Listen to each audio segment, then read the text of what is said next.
How's it going, party people? It is your girl Shannon. Thank you for tuning into my channel. Today I want to talk about party games, and I don't mean these party games. Nope. I want to talk about my favorite co-op multiplayer party game with the cutest tiny little chefs, an Onion King, and a happy dog named Kevin.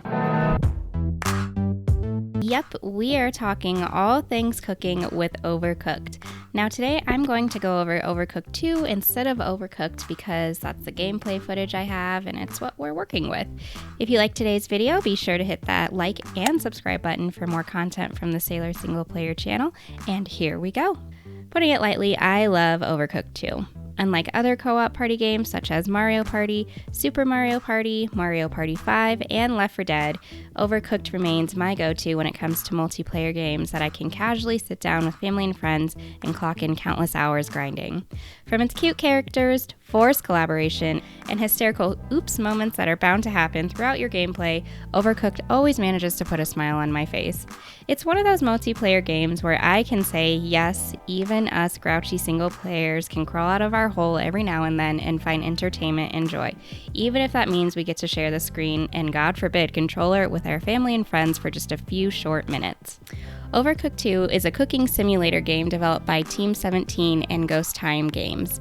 In the game, you're rejoined by the Onion King, whose kingdom has been overtaken by a horde of the unbred. It's up to you and your trusty colleagues to take on the horde and push them back from destroying the kingdom by, cooking and feeding them and stuff.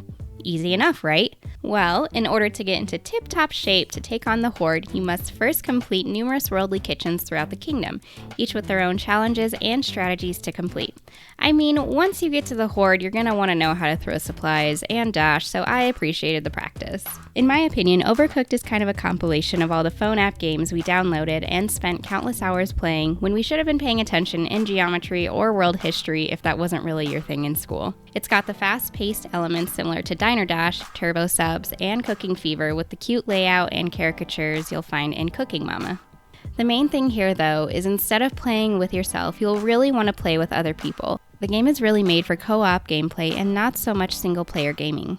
Don't get me wrong, you can absolutely play this game by yourself, but it's pretty torturous, and why would you do that to yourself? I mean, I tried, and from it, I learned. On to gameplay. There's nothing too complex in gameplay here. Put simply, you'll gather supplies, chop ingredients, cook, plate, serve, and clean dishes as orders come flying, and you yell at your Aunt Betty that you need more rice stat or else you're not going to reach the single star rating at the end of the level. Sounds fun? I promise it surprisingly is. The controls are simple. Most commands fall onto one or two buttons, and helpful tools such as throwing and emote fall on another. To be honest though, you could probably get through most of these levels without those commands if you're like me and can't remember multiple buttons in a moment of stress. Reasons why I love simple action games like Kingdom Hearts. It's all about that X button, baby. Now, what I found the most exciting about Overcooked 2 was the multiple puzzles laid out in each map. For the most part, no two maps are the same, and oftentimes you'll need to switch up your strategy when working through the kitchens. This forces players to really communicate with their teams and work together to achieve the high ranking of a 3-star restaurant. Reach that point and little Kevin will do a happy dance, and who doesn't want to see little Kevin shake his happy pup booty? Now, I had mentioned Mario Party a little bit earlier. While I think Mario Party is a great go-to party game, I find that the gameplay is a little repetitive and lacks creativity when it comes to strategy and problem solving. As a player, you're told how to play certain games in Mario Party, and you really can't stray from that. Overcooked 2 allows players to come up with their own strategies and tactics to address each kitchen and test out whether that strategy is going to work or not. If it does, then you move on to the next puzzle. If not, you get to try again and tweak your approach. To me, that felt like one of the things that really keeps this game fresh and engaging. While I've completed one level by throwing materials from one side of the room to another, I may not have that option in other kitchens if there are barriers in the way or if players and cooking items are too far away. Overcooked 2 also allows for a little more accessibility in terms of players as well. Casual gamers like myself will find the simple gameplay and overarching goal of fulfilling orders and recreating simple recipes refreshing, while on the other hand, competitive players will enjoy the drive to finish each level at 3 stars or the ongoing survival mode as they work to pass their high score. Pacing within each level is also a tool used within the game that keeps things fresh. For example, throughout the game, you'll run into mini hordes. Throughout the Horde levels, you'll come across waves, and each wave differs in terms of difficulty and challenges players to change up their strategy on the turn of a dime. In a way, this felt like a way to grow players' skills while playing the level.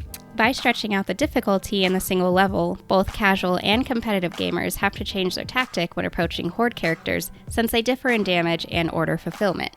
Final note on refreshment. You'll find throughout the game that each level design has its own challenges and manipulations that forces the player to problem solve at any given time to pass a level. At times it could be a simple fire or a rotating layout, and at other times the game can come to a complete pause and you find yourself in a completely new kitchen. These types of level designs kept me on my feet and gearing up for the next change, whether or not it occurred. Moving on to communication. Put it simply, you gotta talk to your team to make it through these maps. When I'm playing with my team, we typically have our roles and we don't stray too far from them, but given each map is different, you're gonna have to tell the people you're working with what in the world you're doing, when you're in the weeds, and when you need a little more to do. There's no shame in that, sometimes things are just a little too efficient. I found Overcooked is a good way to test your communication with potential relationships and partnerships as well. Just saying, if you find yourself frustrated and yelling at your partner because you're chopping the wrong vegetable again, even though you said you needed orange soup for the 12th time, you may need to sit down and unpack some things, obviously to complete the level and nothing else.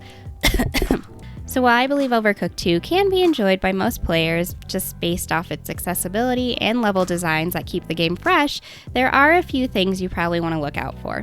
First and foremost, I will say the buttons can be a little touchy at times. If you're not careful, there will be times when you're trying to complete a task and you might find yourself throwing freshly prepped meat patties into the dumpster or accidentally falling off the edge of the map because you may have overestimated your aim and distance from said ledge. Not the worst thing to happen, but it can certainly make or break a level.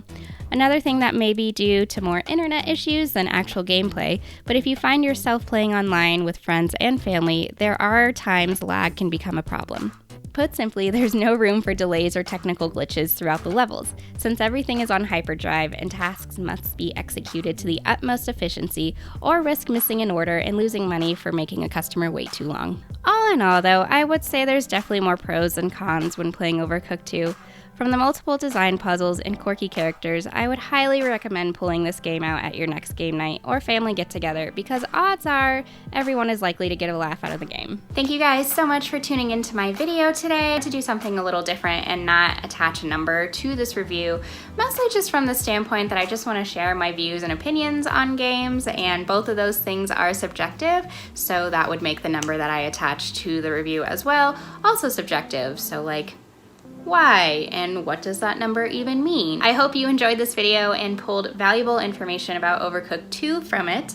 Give it a try. Honestly, the only way you're gonna know if you enjoy a game or not is if you give it a try and see what happens. If you enjoyed today's video and want more content from the Sailor Single Player channel, be sure to hit that thumbs up and subscribe. I try to put new videos up every Sunday. If you have any thoughts on Overcooked or Overcooked 2, be sure to add those down in the comment box below. Thank you so much for making it this far, and I will see you guys next time for the next video. Bye.